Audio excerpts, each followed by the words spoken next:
I've got this guy in here with me. Aw, cute. This is Dobby. He's Don't give him any clothing or he'll never come home. What? Don't give him any clothing or he'll never come home. Yeah, well, actually, when he was little, I had to give him a sock because we couldn't find any clothes that was small enough for him. His name is Dobby, right? Yeah. So you got it. All irony appreciated. Yeah. Okay, let me let Isaac know that we're good to start. I think he says we are live. All right. Welcome Hello. to the jungle. Thanks. Marketing podcast from Liger Partners. I'm here this morning with Art Shectman, founder and CEO of Elephant Ventures, and I am Craig Slyke, the Director of Creative Services at Liger Partners. Good morning, Art. Morning, Craig. Thanks for having me. We love having you here. Thanks for being on. I was promised there might be fun and games or something in the jungle. I'm not quite sure. Well, we can. Yes. Actually, there are fun and games. We've got them. Excellent. Plenty.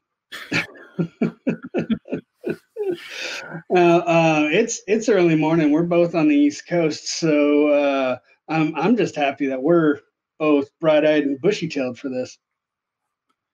Behold the power of coffee. Yes.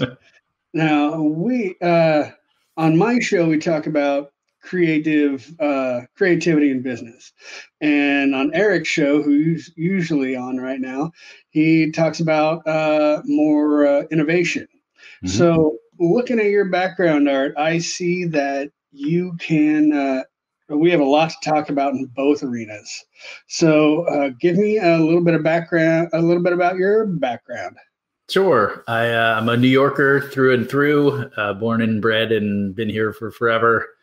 I was an MIT guy, mechanical engineer by training, worked in the artificial intelligence lab and built autonomous micro robots for the government because, that's what you do. Graduated and ultimately worked for the company that became iRobot. But when I worked for them, we were building autonomous tank rovers for, post-war zone munitions clearance, built one of the world's first underwater walking robots, and just all kinds of crazy stuff. That was a lot of fun. And then in the .com bubble, I moved to Wall Street and did a whole bunch of computer networking and security services, and built a voice over IP phone company for one of the customers of a consultancy I was working for. And that consultancy got bought. And I had a little bit of money, so I plowed it into my .com bubble dreams, which then proceeded to pop. And I fired 40 of my closest personal friends and learned a whole lot. And then our investors wound up hiring me to be the hatchet man to go clean up a bunch of other failed investments for them. And I learned a ton about how innovation happens and fails and crazy decisions people make. And ultimately, in 2004, started Elephant Ventures 17 years ago now. And we are a digital innovation and transformation provider. Digital, yes. So that's Elephant Ventures. Yes, right? The digital innovation and transformation stuff. What the heck does that mean? Yeah, expand on that. Tell me a little bit more. So we build software. Largely hard software, complicated software with some heavily data-driven or analytically driven backend. And we look at our role as a partner for our customers, and we help them, we would say, materialize the adjacent possible, which is another big way of saying if something is new and there's new tools and new techniques, and you can do something in an emergent or adjacent fashion that wasn't possible before, our job is to know all the tools and have quality practices that are super dependable that help you materialize that new thing that's newly possible. That's sort of what we would call innovation. And sometimes I wrote this piece the other week called Digital Transformation on Steroids at Ridiculous Speed, which is like the sort of new version of digital transformation in the COVID times. of like, hey, listen, I don't have 3 years to make profits and like automate 1,000x performance improvement into my infrastructure. I need it in 90 days. What can you do for me? And so we're bringing the practices of like lean product development, lean startup work to kind of the current transformation space and trying to bring some innovation habits and practices to do things much faster in a more incremental way. That's very cool. Yeah. So you kind of take the data that a company already has and tells them how they can use it more effectively? Yeah, what we're finding is folks have made massive investments in data, and the data has developed and evolved and expanded to 100x whatever their worst case scenario ever was. And they're like, okay, like even without intention, they have all this extra data. And to stay competitive, they're having to go into that data and find value. And we'll say that we help our clients capture value from data-driven decisions, because data for data's sake doesn't really help you. It's just a bunch of data that you have to care for and deal with hygiene and pipe around or make consultable for your analytical packages. And that's not super, because it doesn't really unlock value for your business. And really, there's this pathway of kind of stewarding your data from its origins through some type of correlation and hygiene internally to then some kind of consultable framework. And that really gets you to a place where you're ready to make a decision. And, you need dashboards, you need core analytical capabilities. But then once you've got the data in a place where your business stakeholders can make a decision, then you actually have to couple that to the business so that the business can take advantage of the thing that was hidden in their data that they should be doing or shouldn't be doing. And so, yeah, that's really sort of where we wind up buckling onto a company that has a pile of data or is thinking about productizing their data or wants a competitive advantage or some amount of scale in this crazy environment we're living in. Very cool. Can you give us an example of a case study maybe that you've done for a client? Sure. A very recent one, there's kind of a global organization that stands between a bunch of large corporate banks and sovereign kind of lenders, deals with the analytics associated with calculating loss in credit, essentially, and understanding the capital reserves that banking institutions have to have based on the portfolio of loans that they have and their risk profile for loss, which is a whole lot of domain knowledge we had to acquire.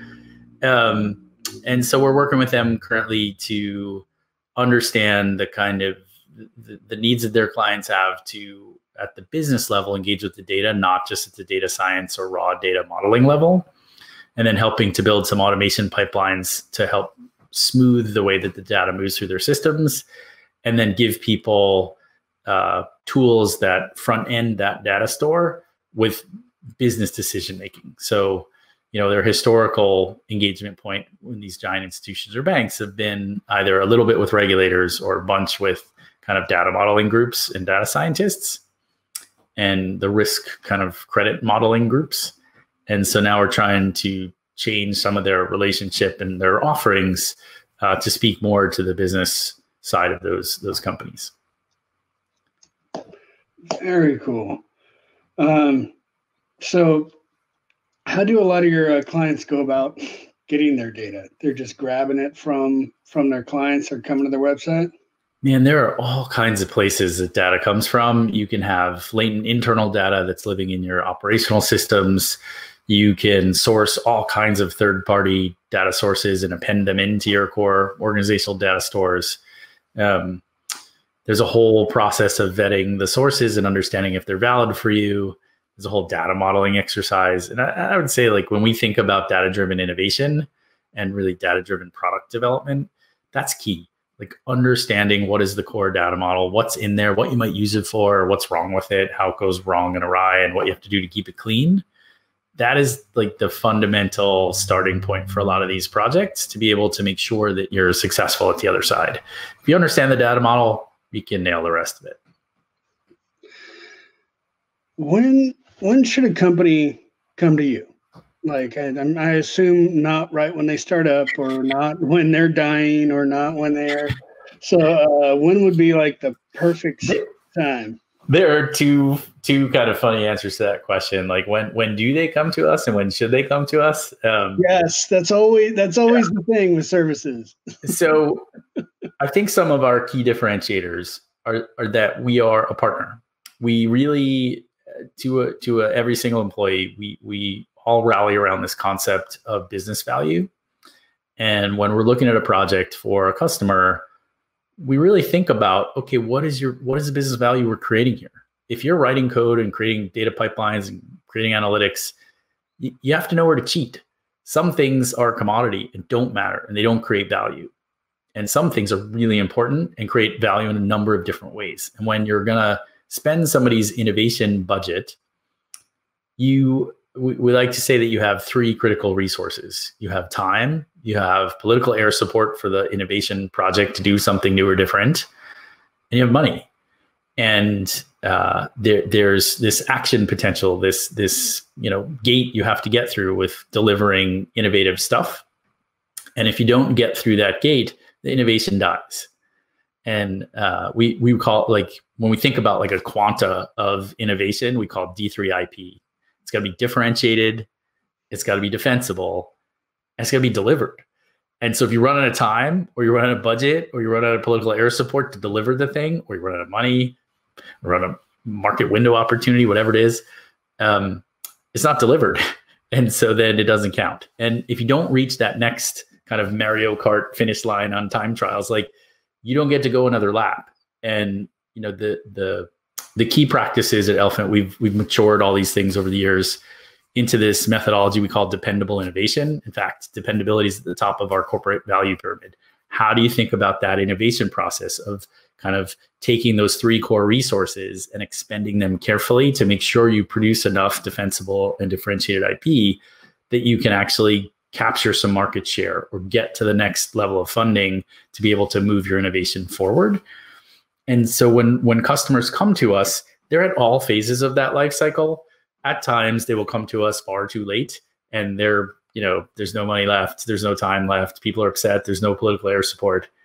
It is very difficult in that environment when all three tanks are dry to do anything. Sometimes maybe that's our advice, is maybe you should prepare your resume. But there's a funny old like MBA kind of CEO leader, whatever joke. It's like the 3 envelopes joke. It's like the old CEO gives the new guy 3 envelopes, and he said, when you're in trouble, like, open an envelope in order. And so like the first envelope is like, announce a restructuring. The second one is like, announce like a rebranding. And like the CEO gets in trouble the third time. The third envelope says, make 3 envelopes. For the next guy. Wow. But anyway, so people typically come to us when they have a challenge or a strategic shift, and there's a gap between what they can very comfortably achieve internally and what they need to achieve to bridge that gap, whether it's a gap in technical understanding, a shift in the underlying functionality of their industry, whether it's regulatory or product market fit changes or something, or sometimes there's a disruption threat and they're trying to rally a response to that. That often happens. I think the more innovation mojo mature organizations come to us just on a regular cadence. They have a mature innovation program. They dedicate funding outside of normal kind of operations to driving innovation and capturing new markets. And they just have a recurring pipeline of ideas and strategies and ways that they mature that. And they come to us for kind of outside in consulting, points of view, and really acceleration to say, how can we take this strategic objective, move it rapidly along, and get it to a place where we have actionable outputs or materialized products. Sometimes it's a capacity question. And we love getting in as early as possible, because if we're not butts in seats technologists, we are a partner on your innovation journey. We are product development ninjas. We are startup whisperers. Like, we want to think about, okay, what's the business value I'm trying to create here?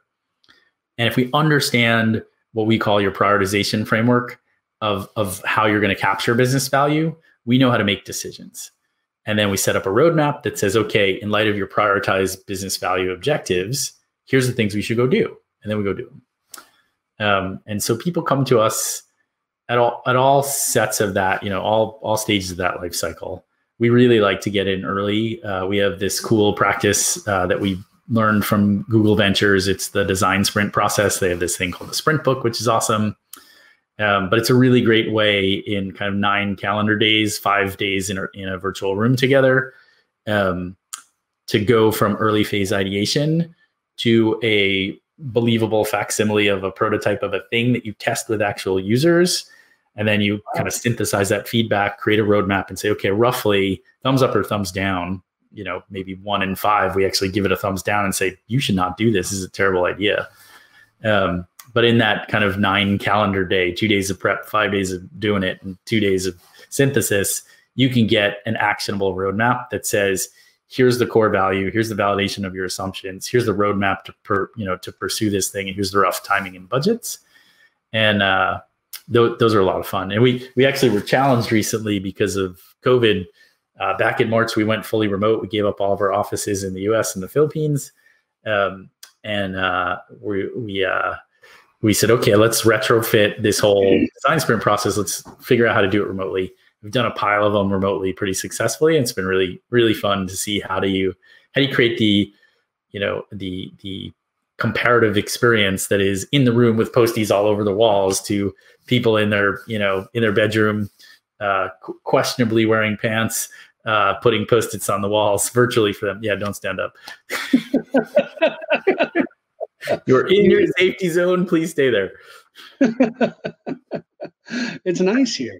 I read an article that said, there's a cool article that basically talked about how, preserving your silly is critical to innovative capabilities. So by rights, if we measure by silliness, our company is absolutely the most innovative company I've ever stumbled across. I tell our clients that my sense of humor, unfortunately, is not optional, but fortunately, it is free. Yeah. No charge for charge. Yeah. I might charge you if you don't let me do it. There's really no stopping it. It just happens. It's part of being a dad. Dad jokes just flow out of you. Yes. Yeah. When I became a dad, I noticed that I could start predicting what my father-in-law, the jokes he would make, because I started getting that dad joke power. Yeah. So I would time it and say it at the same time that he would. So we'd say the same joke, and I'm like, getting that dad joke down. Nice.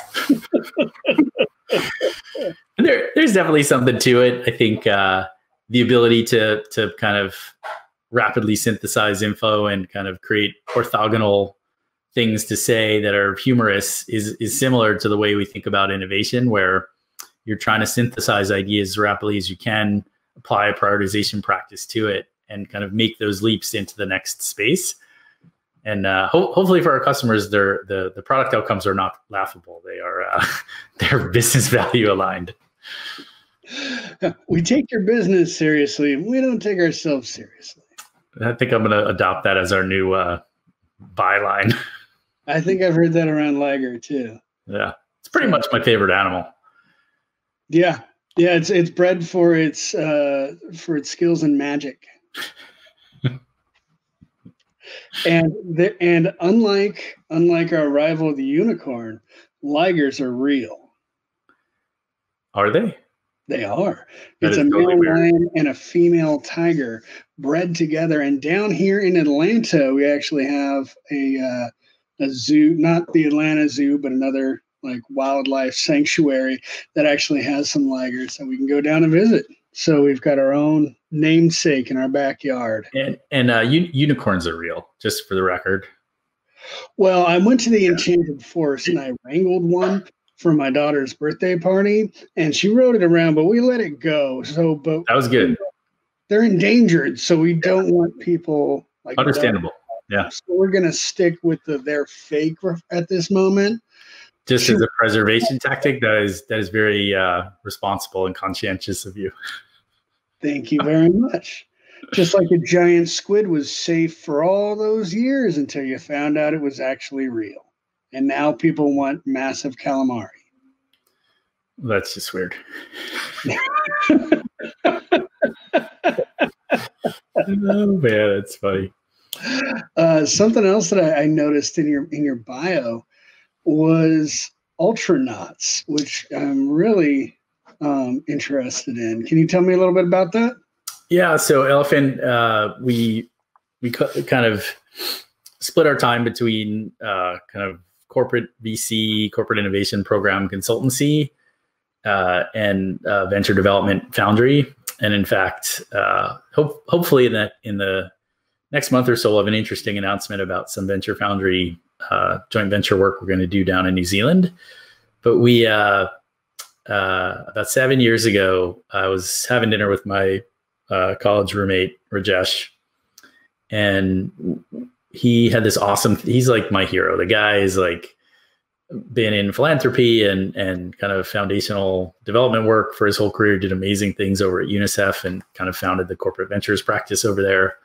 And he had this theory of change. He went around the world and saw kids that had disabilities, basically with limited prospects and limited ability to kind of find employment and support themselves through their lives. And they were sort of discarded by many societies and cultures. And his theory of change that would be sustainable was that if you could take the extra abilities that are sometimes co-resident inside a person who has maybe a disability, you could align that potentially to a job function, and then you would have a competitive advantage.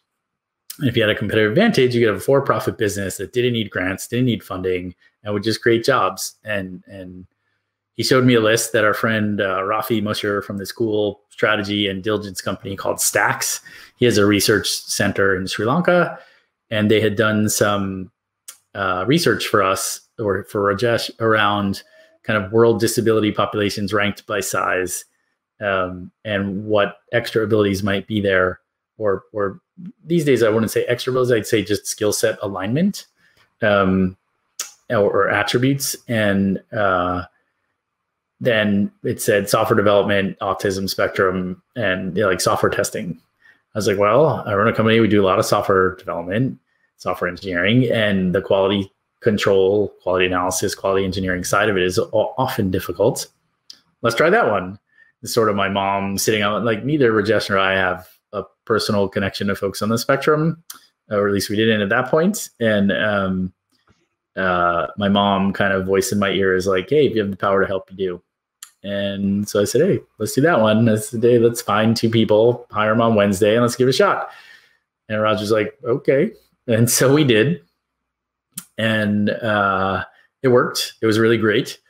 And there was something there. So we said, all right, now we got to start a company. And so that was 7 years ago. Ultraknots is up to about 95 people. 75% of the firm are on the spectrum. And we are demonstrating on a daily basis that cognitive diversity, the use of many different neural processing models to solve business problems, is a competitive advantage. Wow. So you're turning what other people might deem a disability into like their superpower and harnessing it for good. Well, so we just had kind of an internal reevaluation of a bunch of our language. And I want to be careful to say, we're not trying to turn a superpower into a competitive advantage. Folks on the spectrum are humans, just like the rest of humanity. And our director of engineering, this lady, Nicole Radziwill, who's awesome, she's like, hey, I just want to be good at my job. I don't want to always be under the pressure to be superhuman or to have a superpower. And really the core kind of supposition here is that, you know, folks on the spectrum are all different. You can find people on the spectrum who have a particular set of attributes and affinity for this particular job. And attributes and affinity equals a successful, competent employee. And so what we look for is alignment of those attributes and aptitudes and core motivation to do the particular types of jobs we have. And we find it. And the folks then are very good at their job. But, you know, we don't position it as like this kind of popular media, Rain Man, like superpower. That's not what it's about. And really, the two things that I think are remarkable are how much energy the culture at Ultraknots puts into creating a universal workplace that works for everybody, people on and off the spectrum, true cognitive diversity. And the underpinnings of that are the core idea is that having cognitive diversity means better business outcomes. And I think it's been a pleasure to be a part of helping to invent that universal workplace that works for everyone. And the simple little changes that you can make to be truly socially inclusive are enlightening as you come across them, humbling in how small they can be for you and how large it can be for someone else, and fascinating in terms of just purely good management practices and cultural and communication practices for any company. Well, ultimately, Ultraknots wants to open source a bunch of the learnings of how to set up a cognitively diverse universal workplace. We actually just launched a tool called the Biodex. It's in alpha now, but it's a Slack bot that one of the employees essentially said, "Hey, I want to, I really am frustrated. I wish people had a user manual." And we said, "Hey, sure, why don't we make one?" And so at Ultra, we have this thing called the Biodex, which is essentially the user manual for people. So yeah, it was a pretty cool thing that we inflated and kind of cared for a long time under the kind of inflation auspices of Elephant. And now it took an A round of funding last summer, a year, almost 18 months ago now, and has been just growing like gangbusters. It's been a fully remote company since its origin. We like to say it's been COVID proof for 7 years. Nice. That is really cool. Thank you so much for teaching me. Yeah. I mean, and it just makes sense. Don't blow it up into something that's not natural. I mean, they're just people, and just like us, we're all people, and it's a skill set that aligns with the job that they would do. That's fantastic. Imagine that. Hire a person who has the attributes and aptitude for the job that you want them to do, and they'll do a good job. That sounds crazy. Some of the magic is in, okay, like there are some significant prejudices and challenges in the way that corporate America and kind of the general corporate world seeks for people, screens resumes, looks for an acceptable person to interview, and then lets them in the room to interview in a totally subjective, non-scientific, super judgmental, biased process called interviews. Yeah. And so that's just wrong everywhere, but it's particularly difficult for folks on the spectrum to kind of pass through that gauntlet. Do you have a better way of finding employees? Can you tell me a little bit about that? Yeah, so we took a look at the process. We created our own node of what we call nodes of like 250 or so websites where we find people. And we carefully wordsmith the job descriptions so that they're inclusive and inviting. And then we have a set of structured processes and tests and things that quantify attributes about the person.